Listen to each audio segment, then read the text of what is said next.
तरह के प्राणी होते हैं दुनिया में।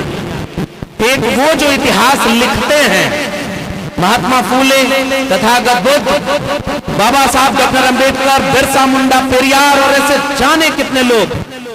दूसरी कैटेगरी उनकी होती है जो इतिहास पढ़ते हैं।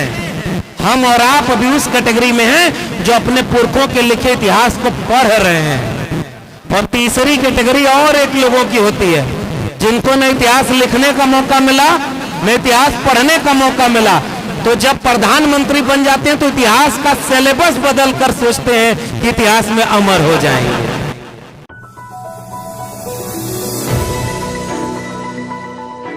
कि बाबा साहब जब इतना तिरस्कार हुआ तो बाहर आकर के रोए बैठे वहां, और चाहते तो इतनी डिग्री थी विदेश चले जाते। आजकल तो सब पैसा लूट कर विदेश चले जा रहे हैं, मौज मस्ती कर रहे हैं और चौकीदार सो रहा है। लेकिन बाबा साहब इस देश में अपना अपमान सहने के बाद भी इतनी डिग्रियां थी कि विदेश में जाते तो बहुत बड़े ओहदे पर होते। आज भी यहाँ के लोग दिल से डॉक्टर अंबेडकर को एक्सेप्ट नहीं कर पाए, स्वीकार नहीं कर पाए, और दुनिया के कई विश्वविद्यालयों में उनकी मूर्तियां लगी हुई हैं। उन्हें सिंबल ऑफ नॉलेज कहा जाता है। लेकिन फिर भी डॉक्टर अंबेडकर विदेश नहीं गए और उस जगह पर संकल्प लेते हैं कि जब तक इस देश में जातिवाद का खात्मा नहीं कर देते, अपने लोगों को बराबरी का हक नहीं दिला देते, तब तक चैन से नहीं बैठेंगे। और वो संकल्प जगह थी, और वहां से डॉक्टर अंबेडकर ने पूरे जीवन जो काम किया उसने करोड़ों लोगों का जीवन बदल कर रख दिया। इसलिए हम डॉक्टर अंबेडकर को अमर रहने की बात करते हैं। तो डॉक्टर अंबेडकर हो या महात्मा ज्योतिबा फूले, वो कोई एक व्यक्ति होते तो कुछ लोग याद करते, कुछ दिन बाद भूल जाते। लोग बाप दादा को भूल जाते हैं, कितने दिन को याद रखता है। लेकिन यहां तो उल्टा हो रहा है साहब। पहले कम लोग याद करते थे डॉक्टर अंबेडकर को, और अब मैं देख रहा हूं जितना इस देश में जितने बड़े स्तर पर लाखों करोड़ों लोगों के साथ सड़क पर उतरकर जितना बड़ा स्तर पर डॉक्टर अंबेडकर की जयंती अब मनाना शुरू हुआ है, इतना और कोई दूसरा नहीं है। डॉक्टर अंबेडकर को लगता है अब ज्यादा लोग याद कर रहे हैं और बड़े पैमाने पर उनकी जयंती मना रहे हैं। गुम हो गए वो लोग जो चाहते थे कि इनको सिलेबस से हटा देंगे तो गायब हो जाएंगे। तीन तरह के प्राणी होते हैं दुनिया में।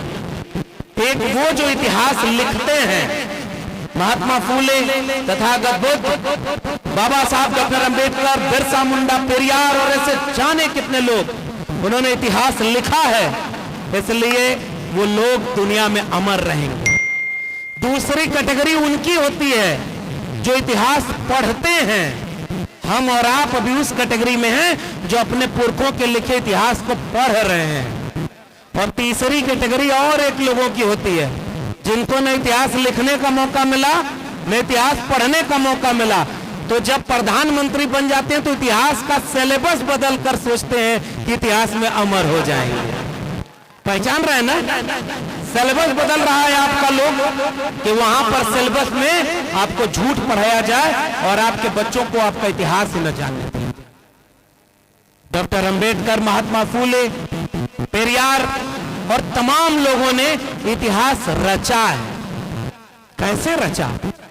इस देश के लोगों को बराबरी का हक दिलाकर रचा। कैसे रचा? इस देश में हर एक बच्चे बच्चियों को उसके जेब में पैसा है कि नहीं है, उसकी जाति कौन सी है, उसका मजहब कौन सा है, गांव के हैं कि शहर के हैं, ये सब भेद मिटाकर भारत का संविधान लागू कर दिया कि आपके बेटा बेटी को अच्छी शिक्षा मिले, अच्छा रोजगार मिले। और आप सोचो ना, पूर्वांचल के रहने वाले लोगों, आप यहाँ दिल्ली में घाट से यहाँ रहते हैं, बुद्ध विहार बनवाया है और लोगों को 10 बजे रात तक की परमिशन मिलती है, और ये लोग 4 बजे रात तक का परमिशन लेकर के यहाँ पर बाबा साहब की जयंती मना रहे हैं। ये आपका संविधान की वजह से संभव हो पाया है। अगर संविधान नहीं होता तो ये मौका मिल पाता क्या? इसलिए डॉक्टर अंबेडकर की अहमियत है कि उन्होंने सबको बराबरी का मौका दे दिया। और एक बात सोचो ना, इस देश में लोगों को, उनको जब मौका मिला कलम और किताब पकड़ने का, तो उन्होंने मनुस्मृति लिख दी। महिलाएं बचपन में पिता के अधीन, जवानी में पति के अधीन और बुढ़ापे में पुत्र के अधीन रहेंगी। बाबा साहब को मौका मिला तो उन्होंने कहा महिलाओं को उत्तराधिकार मिलेगा, संपत्ति का अधिकार मिलेगा, वोट का अधिकार मिलेगा, काम के घंटे कम होंगे और उनको child care leave, maternity leave मिलेगी। और भारत के संविधान में लिखकर चले गए कि महिला और पुरुष में कोई भेदभाव नहीं रहेगा, सब बराबर रहेंगे। उनके पुरखों को मौका मिला तो मनुस्मृति में लिख दिया कि अगर आप मुख से पैदा होते हैं तो किसी की हत्या भी कर देंगे तो आपको कोई सजा नहीं मिलेगी। आप समझ रहे हैं ना मैं किसकी बात कर रहा हूं? समझदार को इशारा काफी। जिस मंच पर महात्मा फूले और बाबा साहब की बात हो, उस पर इशारे में बात उन लोगों की जाए जिनसे आपकी लड़ाई है। तो उनको मौका मिला तो उन्होंने ऐसा दस्तावेज बनाया कि वो हत्या भी कर दे तो कोई सजा नहीं, और हमारे लोग अगर चींटी भी मार दे तो उनको बड़ी बड़ी सजा मिलेगी। बाबा साहब को मौका मिला तो ये नहीं कहा कि अब हमारे लोग ऊपर होंगे और ये मुख से पैदा होने वालों का अधिकार छीन लो, इनको वोट देने का अधिकार न दो। अरे बाबा साहब होने का मतलब समझो, अपने लोगों को तो हक अधिकार दिया ही दिया, उनको भी मौका दे दिया जिन्होंने बाबा साहब के लोगों का हक अधिकार छीन लिया था। लेकिन आज भी डॉक्टर अंबेडकर की जयंती वो लोग नहीं मना पाते। मैं तो आज भी एक शिकायत करता हूं और बधाई दे रहा हूं इस मंच के आयोजकों को। इन्होंने बार बार एक बात पर जिक्र किया है, जोर दिया है कि हम लोग SC ST OBC समाज के लोगों को जोड़ करके मंच पर वक्ता भी बनाए, जयंती भी साझा मना रहे हैं। इनकी कमेटी में भी सारे लोग शामिल हैं। यहां है बहुजन एकता और ये है बाबा साहब के सपनों का भारत, जिसमें सब मिल करके रहेंगे। और एक आध सुझाव और आपको, अगली बार जयंती मनाइए तो इस मंच पर महिलाओं की तादाद पुरुषों से ज्यादा होनी चाहिए, आदिवासी भी इसमें हो और पसमानदा समाज के भी लोगों को आप अतिथि बनाइए, सबको मिलाइए। अब उसके बाद इस जयंती का मकसद क्या है? इस जयंती मनाने का मकसद दो है मेरे हिसाब से। इस जयंती मनाने का पहला मकसद यह है कि हम अपने इतिहास को जानें, और दूसरा मकसद यह है कि जो सपना देखा था बाबा साहब, फूले साहब, पेरियार साहब ने, उसके बारे में जाने कि वो पूरा हुआ कि अधूरा है। ये जानना चाहिए कि नहीं जानना चाहिए? अगर बाबा साहब के सपनों का भारत बन गया होता तो हमारा काम केवल जयंती मनाने से चल जाता, लेकिन अभी जयंती मनाने के बाद क्या करना है इस पर भी विचार करना है, क्योंकि बाकी हमारे पूर्व के वक्ताओं ने बहुत शानदार बातें कह दी कि मानवर कांशीराम साहब के बारे में, कांशीराम की नेक कमाई तूने सोती कौम जगाई। वो ऐसा कौम जगा कर गए हैं, हमें तो जगाने वालों को बस आगे बढ़ा देना है, हिम्मत हौसला बढ़ाकर। तो कोई नई बात नहीं करने आया, मैं बस थोड़ी से दो चार बात कह करके, दो चार किस्सा सुना करके कि जयंती मनाना जरूरी है ताकि हिम्मत हौसला मिले। ये नौजवान लोग आए हुए हैं, बुजुर्ग लोगों के साथ खड़े होकर महिलाएं और बच्चे बच्चियां आए हुए हैं। ये लोग जब इस जयंती से जाएंगे, अगर पहली बार आए हैं तो घर जाकर अपने माता पिता से पूछेंगे कि ये किसकी जयंती मनाई जा रही है। और जब बाबा साहब की तस्वीर, बाबा साहब फूले साहब के बारे में माता पिता से किस्सा पूछेंगे, कौन थे ये, और आप किस्सा बताएंगे, तब समझिए कि जयंती मनाने का मकसद सफल होगा, ताकि ये रोशनी आगे तक जलाए और आगे तक रोशनी उजाला फैलाए। और बाबा साहब कैसा सपनों का भारत बनाना चाहते थे? जिसमें सबको शिक्षा मिले, जिसमें सबको सबका अधिकार मिले, कर्मकांड अंधविश्वास खत्म हो और सब लोग मोहब्बत प्रेम से रहें, सब लोग प्रेम से रहें, कोई किसी से नफरत न करे। लेकिन आज कौन सा भारत बनाया जा रहा है?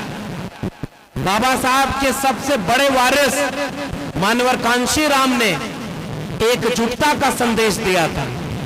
मंडल कमीशन लागू करो वरना कुर्सी खाली करो। मानवर कांशीराम 85% बहुजन की बात करते थे, जिसमें SC ST OBC माइनॉरिटी सारे लोग थे। इसलिए मैं इस मंच से ये बात कह रहा हूं कि डॉक्टर अंबेडकर को ओबीसी घरों में भी अब ले जाने की जरूरत है। आदिवासी, और जा रहे हैं, ऐसा नहीं कि नहीं जा रहे हैं, खूब अच्छे से जा रहे हैं, थोड़ा समय लगेगा। वो कहते हैं ना, हम लोग बचपन में किस्सा सुनते थे, करत करत अभ्यास थे, जड़मति होत सुजान, और रसरी आवत जात थे, सिल पर परत निशान। हमें अभ्यास करना है, हमें अपने लोगों को समझाना है। जिस दिन हम ओबीसी समाज के लोगों को यह बात समझाएंगे कि डॉक्टर अंबेडकर ने मंत्रिमंडल से इस्तीफा दिया, तो 3 बातों में से पहली बात हिंदू कोड बिल उसका लागू न किया जाना, और दूसरी बात थी ओबीसी के लिए अनुच्छेद 340 में जो कमीशन बनाना था ताकि ओबीसी की गिनती हो और उनको गिनती के आधार पर आरक्षण मिले, प्रतिनिधित्व मिले, हिस्सेदारी मिले, वो न काम हुआ। इसलिए डॉक्टर अंबेडकर ने कैबिनेट से इस्तीफा दे दिया। ये बात जब तक ओबीसी के घर घर बताएंगे, दोनों बाहें खोल करके, ओबीसी एक दिन ऐसा आएगा डॉक्टर अंबेडकर को अपना मानना शुरू कर देगा। अभी हमें ये बात उन लोगों तक ले जानी, डॉक्टर अंबेडकर को। आजकल कुछ लोग कहते हैं ना कि उनका धर्म खतरे में है। जागो तुम ओबीसी लोगों, दलित लोगों, आदिवासी लोगों, हिंदू हो। एक शख्स का नाम ले रहा हूं और उसके बारे में जब मैंने पढ़ा तो देखा कि इतिहास क्या है। शिवदयाल सिंह चौरसिया। शिवदयाल सिंह चौरसिया ने आदि हिंदू सभा बनाई, और जब कुछ मुखद से जाए थे ब्राह्मण उनके पास गए, उन्होंने कहा कि मैंने आदि हिंदू सभा बनाई, इसकी सदस्यता आप भी ले लीजिए। तो उन्होंने कहा कि हम हिंदू थोड़े ही हैं, हम तो आर्य हैं। शिवदयाल सिंह चौरसिया ने कहा कि अब तक तो समझते थे कि तुम भी हिंदू, हम भी हिंदू, लेकिन जब तुम आर्य कह रहे हो अपने को, तो जाओ आज से हम भी हिंदू नहीं। उन्होंने backward classes league, depress classes league, वैसा ऑर्गेनाइजेशन बनाया। पेरियार लड़ई सिंह यादव, चंद्रिका प्रसाद जिज्ञासु और शिवदयाल सिंह चौरसिया, इन सारे लोगों ने मिलकर 1948 में लखनऊ में एक अधिवेशन किया पिछड़ा वर्ग सम्मेलन का, और उसकी अध्यक्षता करने के लिए किसे बुलाया? बाबा साहब डॉक्टर भीमराव अंबेडकर को। यह है बहुजन एकता जो हमारे पुरखे बना के गए हैं भाई। हमें तो वो इतिहास लोगों को बताना है। और बाबा साहब डॉक्टर अंबेडकर ने उस जगह पर ओबीसी समाज के लिए एक बात कही थी, जो उनके वारिस मान्यवर कांशीराम ने एक ही किताब लिखी अपने जीवन में। उन्होंने कहा कि बाबा साहब ने किताबें बहुत पर्याप्त लिखी, हमारे पुरखे लिख दिए हैं, अब मुझे लोगों को जोड़ना है। लेकिन फिर भी एक किताब लिखी, उसका नाम बताओ आप लोग, क्या लिखा था मान्यवर कांशीराम ने? चमचा युग। न हो तो पढ़िएगा, मजा आएगा। और आजकल तो और उसे पढ़ा जाना चाहिए। जिन्हें जवानी में चमचागिरी की लत लग जाती है, उनकी सारी उम्र दलाली में गुजर जाती है। मान्यवर कांशीराम ये बात कह के गए, और उन्होंने कहा कि भाई जो हक अधिकार की बात न करे वो आपकी जाति का होकर के भी किसी के हाथ का चमचा है। और उस किताब में वापस मान्यवर कांशीराम ने ये बात दोहराई जो बाबा साहब ने 1948 में कही थी कि इस देश में आज भी सबसे ज्यादा हकमारी ओबीसी समाज के लोगों की हो रही है। और अब मैं खुशी से ये बात साझा कर रहा हूं, इस साल के पहले तक बाबा साहब की जयंती किसी ओबीसी सम्मेलन में मनाने के लिए मुझे नहीं बुलाया गया। ओबीसी समाज के लोग अलग अलग सम्मेलन करते हैं इस देश में। लोहिया को याद करते हैं, बाबू जगदेव बाबू को याद करते हैं, पेरियार को याद करते हैं। और मैं कानपुर गया हूं, पेरियार लड़ई सिंह यादव के गांव में लोग अपने पुरखों को धीरे धीरे याद कर रहे हैं। लेकिन इस साल एक नायाब चीज मेरे साथ हुई कि मैं जब छत्तीसगढ़ गया, तो जब उन लोगों को पता चला कि मैं भिलाई में कार्यक्रम में आ रहा हूं, तो मेरे पास फोन आया कि भाई आज तक दलित समाज के लोग वहां पर अंबेडकर जयंती मनाते हैं और आपको बुलाकर सम्मानित करते हैं। मैंने भी कहा हाँ भाई, इस देश में जितना जागरूक इस देश का दलित समाज है, शेड्यूल कास्ट समाज है, इसका आधा जागरूक अगर बाकी समाज हो जाए तो ये देश सोने की चिड़िया बनने से नहीं रहेगा। और तब उन लोगों ने कहा कि आपकी बातें सुनते हुए हम ओबीसी समाज के लोग और सारा ओबीसी मिलकर के बाबा साहब डॉक्टर अंबेडकर की जयंती मना रहा है और उसमें आपको वक्ता बनाकर बुला रहा है। मैं अपना पहले वाला कार्यक्रम छोड़ करके पहले वो ओबीसी समाज के कार्यक्रम में गया और वहां बाबा साहब की जयंती मनाने हुए लोगों को सलाम करके आया हूं। ये भारत बदल रहा है भाइयों, बस कुछ दिन की और बात है, हम लोगों को एकजुट करने में कामयाब हो जाएंगे। बदलाव आ रहा है, बस चिढ़ाना नहीं है किसी को। अगर हम अपने लोगों को चिढ़ाएंगे, ताना मारेंगे, तो वो सुधरेगा, हमसे छिटक जाएगा। जैसे आजकल कई लोग कुछ कहते हैं कि भाई जोर से वो जय भीम बोलते हैं और हाथ में कलावा भी बांधते हैं। अब मान लो आप उसको चढ़ा दोगे और कैंची ले घूमोगे, अभी कलावा काटो नहीं तो बाबा साहब के सच्चे वारिस नहीं हो। मान लो वो दबाव में काट लेगा, अभी मन से तो वो गया नहीं है डर ना, बाहर जाके दूध कलावा बांध लेगा, आप क्या करेंगे? और अगली बार आपके कार्यक्रम में नहीं आएगा। बाबा साहब भी किसी की कैंची लेकर नहीं घूमे। बाबा साहब ने लिखा, पढ़ा, बोला और घर घर लोगों को समझाया। बाबा साहब को भी पता था जिस दिन मेरे मिशन मूवमेंट और किताबें लोगों के पास पहुंचने लगेंगी, बिना जगाए उनका समाज धीरे धीरे जागने लगेगा। और मैं वैसा भारत आज देख रहा हूं कि बाबा साहब को पढ़ते हुए लड़ने की हिम्मत लोगों में आ रही है। हमें बस थोड़ा सा धैर्य, संवाद करना है। भाई बाबा साहब के खिलाफ भी तो उन्हीं की जाति के लोगों को खड़ा कर दिया गया था। आगरा में सम्मेलन किया था लोगों ने कि बाबा साहब हमारे नेता नहीं है। फिर भी बाबा साहब ने कहा कि भाई आज ये समाज अभी नहीं जाग रहा है, एक दिन आएगा वो जागेगा। हमें प्रेम से संवाद करना है, लोगों को समझाना है, और समझाने में थोड़ी सी नाक छोटी करिए, दिल बड़ा करिए। लोगों को समझाइए, जोड़िए। कोई अगर आपकी बात एक बार नहीं मानता है, 2 बार समझाइए, तीसरी बार बताइए। आजकल अब ये मंच से शोभा तो नहीं देता, लेकिन फिर भी मैं कह रहा हूं, क्योंकि जिसको आप दुश्मन मानते हो उसके काम करने की शैली देखिए। एक आरएसएस का आदमी जाति देखकर पता है कि ये हमारा वोटर नहीं है, ये कोई अंबेडकर को मानने वाला, कोई फुले को मानने वाला, कोई इस पार्टी को, कोई उस पार्टी को वोट देने वाला हमारा आदमी नहीं है। फिर भी वो आपके घर में आता है और आप कहेंगे बाहर जाओ, तुम्हारा यहाँ काम नहीं। फिर भी कहेगा अरे नहीं, बस आपके घर एक गिलास पानी पीने के लिए हम आए। वो आपको दुत्कारने के बाद भी कहेगा भाई साहब एक गिलास पानी पिला दीजिए। और ऐसा मीठा जहर घोलेगा कि अगली बार आपको पानी पिलाने किसी और तालाब के किनारे लेकर चला जाएगा। बताओ आप इस समय SC ST OBC का वोट अगर नहीं मिलता तो ये इतनी बड़ी ताकत में ये सरकारें बैठी होती क्या? इसका मतलब कुछ तो भटकाया जा रहा है ना हमें, क्योंकि वो आपके घर भटकाने आ जा रहा है। OBC में सारा हक किसने मार लिया? अहिर कुर्मी कोयरी ने। शेड्यूल कास्ट में सारा हक कौन मार लिया? ये जाटवों ने मार लिया। शेड्यूल ट्राइब में कौन मार लिया? ये आदिवासियों ने। और आप भी तो हाँ ये इन्होंने मार लिया, और आप नाराज होकर उधर चले गए। तो हमें उनसे ये उनका तो तोड़ने और नफरत का काम है, हमारा काम तो जोड़ने का है। उनका काम आसान है, हमारा काम मुश्किल है। फिर भी हमारा काम आसान क्यों है? क्योंकि हमारी आबादी इतनी है कि बताओ अगर इस देश में 90% लोगों में से 45% लोग भी जागरूक हो जाएं, तो इस देश की सबसे बड़ी कुर्सी पर कौन बैठेगा? जिसे आप तय करेंगे।